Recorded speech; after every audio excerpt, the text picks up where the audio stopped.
All right, everybody. Hello, my name is Dustin Betts. I am the editor of Founder Insights, the blog and newsletter of the Founder Institute, and we're here today to talk about building beyond COVID. I'm joined by Praveen Kashyap. He's the founder and CEO of Smart Health Clubs. Hi, Praveen. Thanks so much for joining me.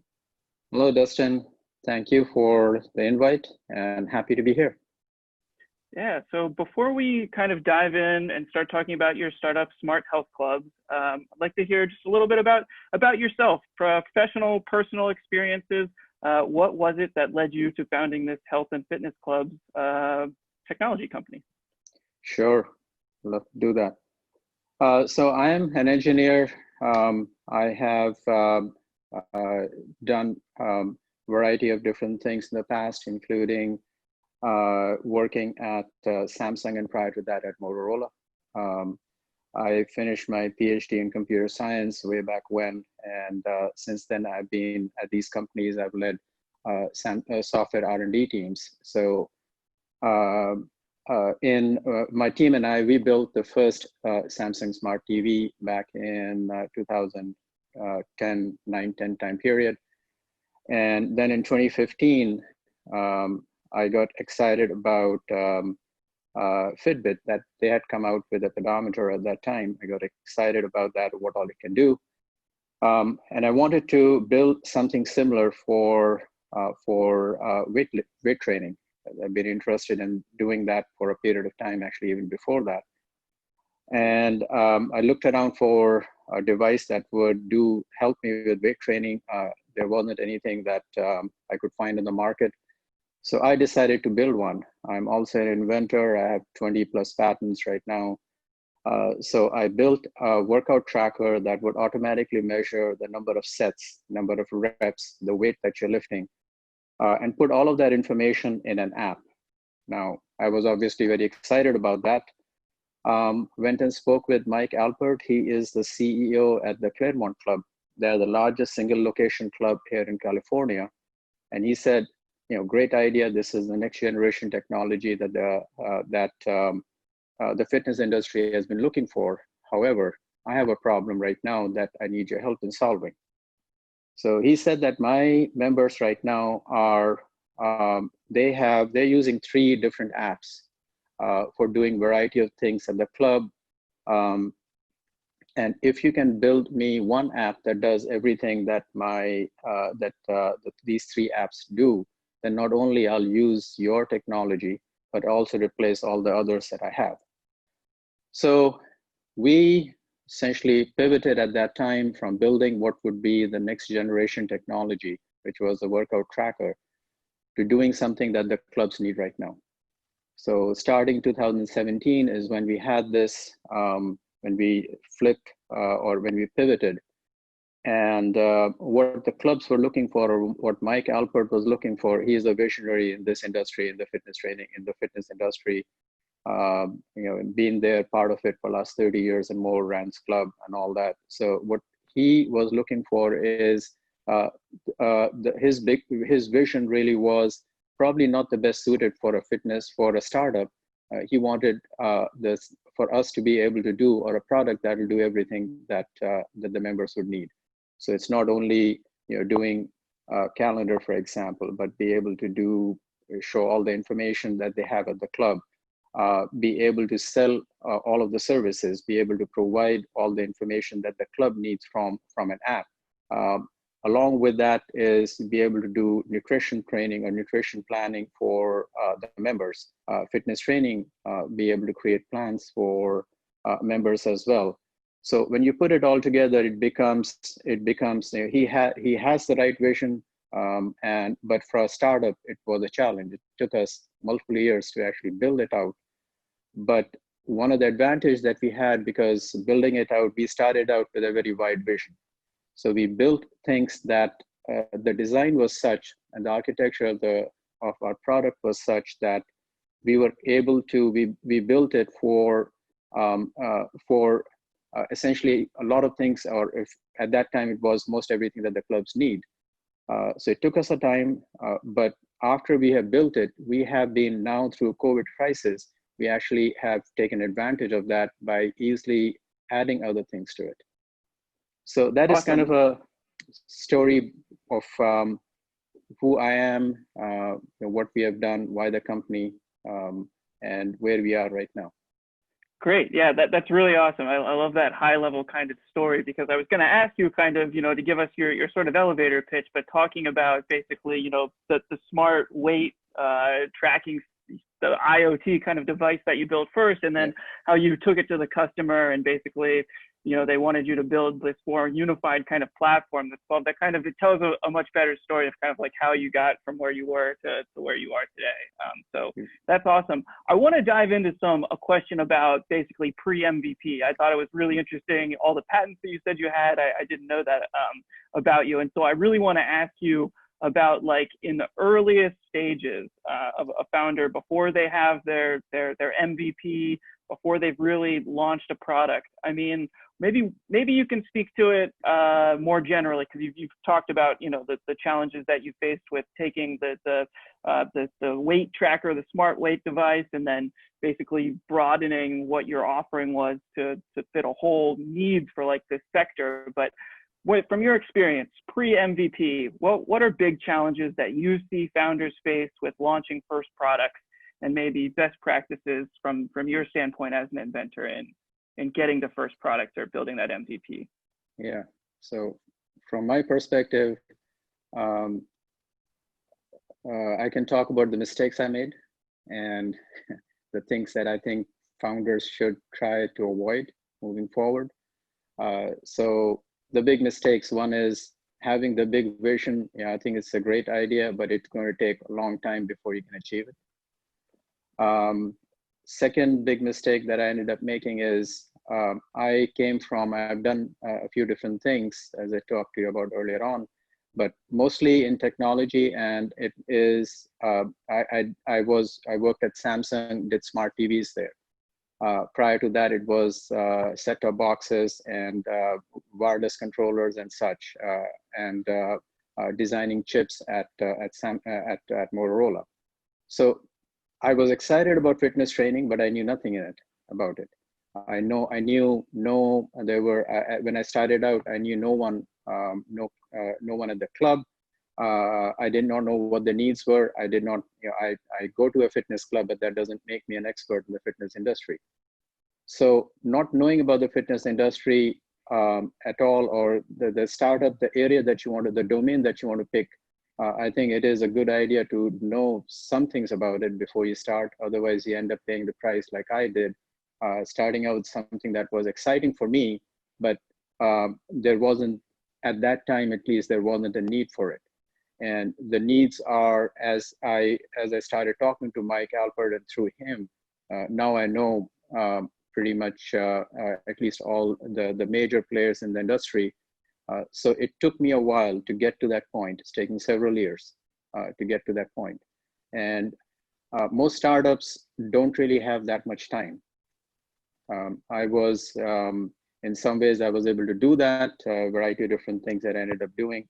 But for most startups, that time is something that they don't really have that much of. And they need to be able to, first of all, as I said, it's great to have a very wide vision, but able to figure out what is the MVP, where you can go to the market and start making some money from it. The second thing is know enough about the industry that you're going to get into. Otherwise, it's going to take you, a year or two or more on your own dime before you learn enough about the industry. Those are things that it's easier to learn on someone else's dime. So if I had done something in TV, I would have learned enough from Samsung and done something in that area, and that may have been a better choice for me. But anyway, that's all in the past. Yeah, I think that's really interesting about the customer development, for people just to think about. It's obviously, good to chase a problem that you're really passionate about solving, but just be aware that you're going to have to put in extra customer development time, talking to people, educating yourself, and becoming the expert that you won't be on day one. So that's really, really interesting. Another question I wanted to ask you about, you mentioned basically a little bit about COVID. The onset of COVID has been a huge challenge for most businesses. I know there are big challenges in the fitness industry more broadly. How has COVID hit, the industry, and then how have you responded? And I guess, what's been the results for you guys? Sure. So COVID, as you have already pointed out, has hit pretty much every industry, in most cases negatively. The fitness industry has been hit particularly hard. Most of the clubs are still closed or they are in partial stages of opening. They expect most of the clubs, the projections are that about 20% of clubs are going to go under, fitness clubs are going to go under. That number may even be higher based on how long, depending on how long the whole COVID thing lasts. Even when the clubs are going to start opening up, they're going to have limitations on how many people are going to be at the club at one time. Sanitation is going to become a big issue. So where the clubs, even when after they open up, just like restaurants and other places where they're not going to have, will not be able to, their revenues are not going to go back to where they were for a period of time. So it has hurt the clubs particularly hard, but the impact of that for us has been largely a positive one, because clubs now also realize that the traditional ways of doing business for them, that was face-to-face or in club visits, they have to change that. That was a realization. We had tried that for a period of time, but there wasn't a crisis. So COVID is a crisis. Now people have to learn how to react with it. People have to learn how to live with it. That's really the only option we have moving forward. And lockdowns really haven't worked. They have just, all that they have done is destroyed the industries. And moving forward, we have to open up, we have to let people go, but then let people go and do the regular things that they do, but give them tools that if they don't want to go to a club, they can do it from home, which basically leads you to a digital delivery of fitness. And that's a business that we are in to start out with. So for us, in Q1, for example, we had, just looking at the numbers, we had signed up 6 different fitness training companies, and we had 14 locations that we had signed up. In Q2, which is not over yet, we have 13 companies that we have signed up with, and we have over 30 locations right now. And wow, we are expecting to have another, probably by the end of the month, we expecting to get another 10 or so locations. So that has been, as I mentioned to you earlier on, it's been a huge positive for us, and a few different reasons for that. And this takes me back to what I was talking about, having a big vision. Having that big vision has really now has helped us, because we started out with being able to do a variety of different things. There was in the design, there was enough capabilities left in the design that allowed us to do a few things that the clubs needed.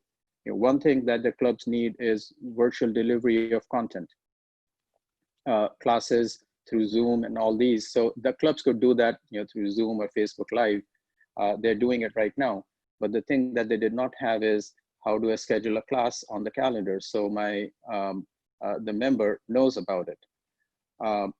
We were able to, within about 3 weeks or 4 weeks of COVID hitting, we were able to launch a service, what we call Virtual Group X or Virtual Studio, which now allows clubs to offer all of these virtual services through the app, even though the content actually resides on Vimeo, or it's not behind a paywall yet. That is something that we are working on, to put it behind a paywall. But everything is in one place. Your calendar is in one place. So you see all of these classes that are happening on Facebook Live, but when they're happening, who's teaching it, so on and so forth. That's all in the app. Same thing with on-demand classes. The videos themselves may be on Vimeo or YouTube, but they are all listed in the app, and members can easily look at it. They can follow the video that they want to. They know how popular the video is, so on and so forth. So we had built up all of this capacity earlier on because of our vision that we had. And that capacity is now bringing fruit to us during this COVID crisis. We were able to do that, and we launched it actually within about, as I said, 3 to 4 weeks after we launched it in April time period. And a lot of clubs actually got very excited about that, and they have many clubs are using it right now as we speak. The other thing that we realized is the clubs are going to have restrictions, capacity restrictions. Previously the restrictions were largely on some of the classes, like a spin class, for example. You only have 15 bikes in the spin room. So that was done. Those limitations, those capacity limitations, were limited to only a few classes, and those were typically, if you go to a club, you can go to any Group X class, but and there were only a few classes. That's what in most typical clubs, that's what you would have. That was pre-COVID. Post-COVID, even the number of clubs, even if you have to access the facility, do go cardio activity or do strength training, many of the clubs now are they need to members have to book a class. They have to book a spot there. So we were able to take what we had earlier on and convert everything, which allowed the clubs to easily book, or rather the members to easily book anything that they need to do, including booking a cardio spot, booking a weight room, racquetball. Actually, there are clubs in Washington right now. They opened up their swimming pool, so be able to book a swimming pool. On the pool, they also have cabanas, so you can book a cabana. Racquetball, tennis. So any and all of these, we were because we had the flexibility in the app, we could easily do all of this functionality, which now clubs are. We have our app usage. Even though clubs are not opened up yet, our app usage has doubled, actually more than doubled by members. It's gone up 2.5 times, and we don't have all the clubs that we had signed up. They're open again, and certainly, even if they're open, they're only offering a very limited variety of services. So what has happened through all this is now, previously our app was nice to have. Now it is mission critical. Without that, you cannot access a club. So that is a change that has happened through COVID for us. It is obviously exciting for us, but more than that is the ability for us to be able to really help our customers when they needed it, and be able to do it quickly enough that has made a difference. They're able to open because we can provide, members can easily book. Otherwise, they really could not open. Or if they could, they have to jump through hoops and put limitations various times before they could actually do that. Now we made it a whole lot easier for everyone. Yeah, that's a really, really interesting story. I mean, just start to finish of COVID disruption there, or some industries, it's less of a disruption and COVID's more of just an accelerant. And I'm kind of curious whether you think, if an app becoming mission critical would have happened eventually anyway, and it just would have taken 10 years maybe to get to this level of adoption, or was it just, this was going to happen anyway, or do you think it maybe wouldn't have gone this way without COVID? And do you have any thoughts about that? I don't know. Just I think certainly COVID has accelerated 5 years. It would have taken us to get to this level maybe 5 years from now. Clubs have been looking for things like on-demand video, live streaming. They were talking about it. Now they need it. So it used to be a want or nice to have. Now that's changed to must have. And we have right now, over 20 customers. Each and every one of them wants on-demand video. They want live streaming. We have multiple other customers who I know they want that. They need it, not just want it. It's right now, it's a need. The other thing that we have seen is, we had other modules or we had other functionality that I talked to you earlier on about, because we had really done, our app does, our vision was to do everything that your members need.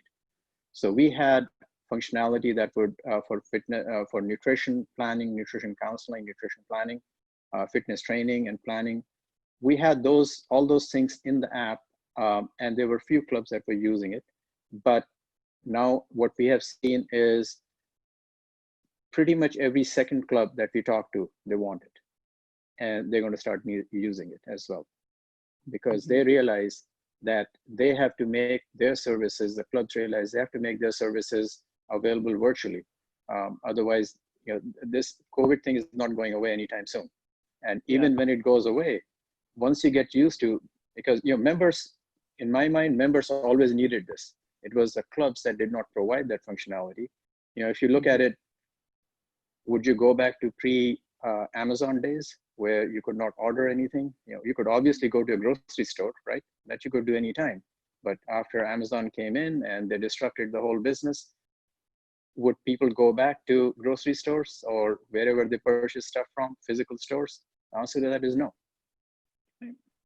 Same thing is going to happen in fitness as well. So yes, COVID will get over a year or two once we have a vaccine, or when people stop bothering about it. Right now it is on top of everyone's mind, but after the fear goes away and we have a vaccine or whatever, or most people get it, whichever way it's going to end one day. But what has been created right now with the ease with which fitness can be delivered to people when they need it, wherever place that they need it, that is going to remain. That's not going to change. People are not going to go back, and the clubs realize it. Clubs know it, that this is their on-demand video delivery or of group training. That is there to stay. That's not going to go away. Yeah, like you say, the members are asking for it. Like they're asking for that now. They see that digital delivery as the fitness solution that they need right now from their club. So like that's great. Yeah, I love that. One thing I wanted to ask you about, just general advice. I mean, for early stage founders, one kind of fun way to think about it is what was one thing you wish you knew at the very beginning of your own startup journey that you know now that might have been helpful if you had known it at the beginning. Had I known it's going to take me as long as it's taken me, I probably might not have started. Maybe that is a good thing that I was ignorant about it. But it does take, especially if you're going to do all yourself, because I have not really raised funds much at all. I have a few people who are interested, and they continue to be, and I have a few people in the industry who are investing in the company. From time to time, I thought about raising funds from outside, but every time I was able to find a way around that I did not need to raise. So far, basically, I own pretty much everything. It's a C corp, and I do have some shareholders in the company, but it's mostly mine. And it's taken me a long time, obviously, to get to this point. It has been a very exciting journey, but at the same time, it is something that I think even otherwise, with a great idea, if you're going to get into it, and I thought the whole thing with being able to track how much weight you're lifting and all of that was a great idea, still is. But adoption in the market takes time, especially if something is very new. It takes, the business model does not exist right now. People like it, they don't know how to monetize it. So what we had to do is we started out with a next generation idea. Then we went back and said, okay, what are the problems that people need right now? And those problems may be mundane, like, for example, having a calendar on that you can book.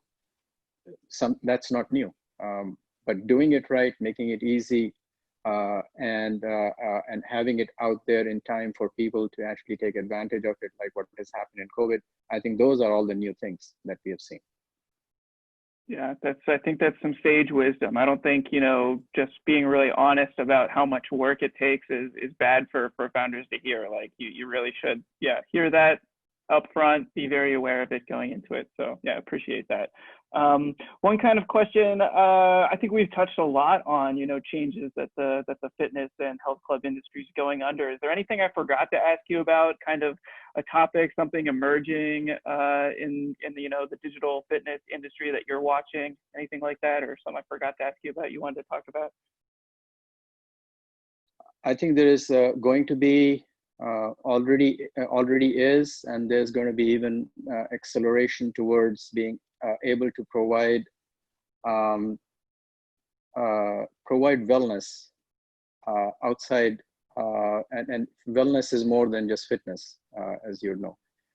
Be able to provide not just fitness but wellness outside of a hospital. Hospital is really the place where you go to recover from a problem, but I think the fitness clubs are the place where they can provide wellness, which will eventually prevent you from or minimize how many times you end up going to a hospital.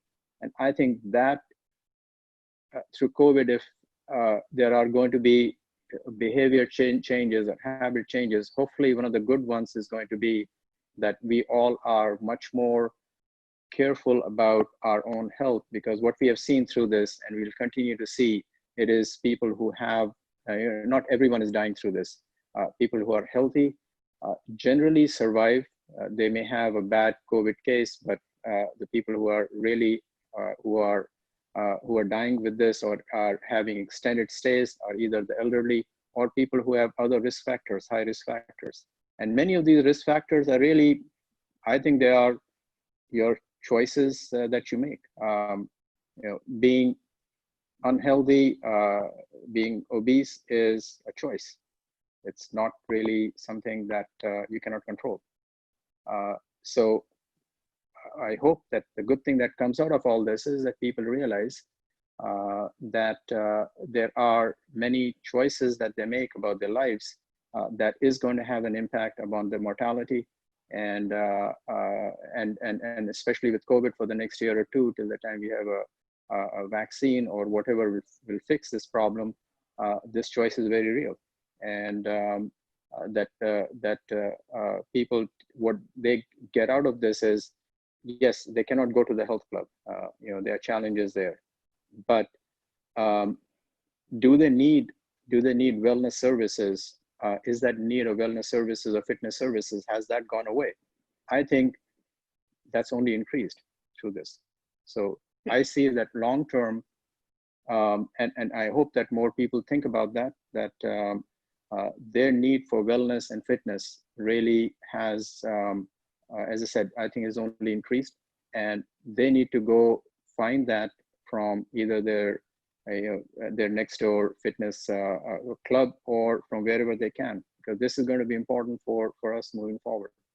Not that it wasn't important, but I think it's shown very clearly that it is even more important now.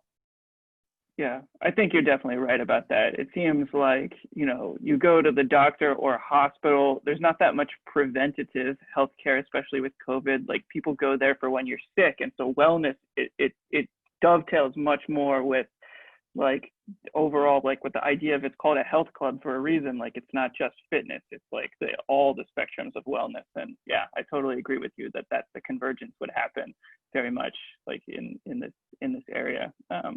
Yeah, it makes a lot of sense to me. I think you're right. And I think the things that you talked about, like these other risk factors, if you have diabetes, hypertension, yeah, your risk factor for if you get COVID is a lot higher. So yeah, I don't know, everything you said there, it totally makes sense to me.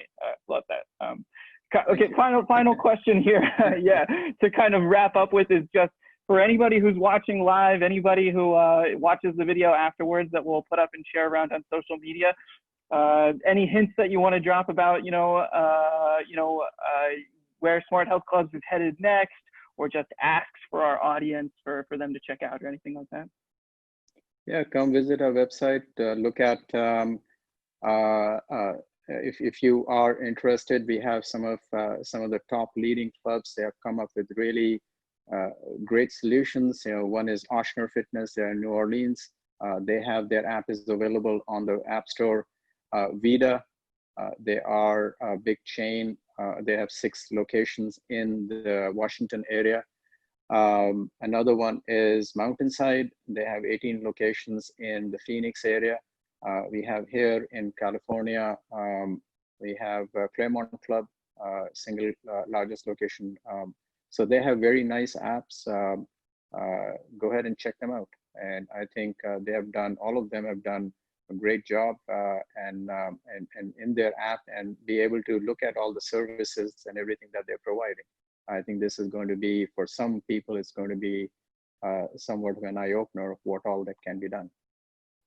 Awesome. Yeah, me too. I really think that this kind of idea of digitizing, it's not just the fitness, it's going to be the health aspects too, and that people are going to, hopefully, like you say, you're going to come out healthier in the end through this. And I think you very well could be right.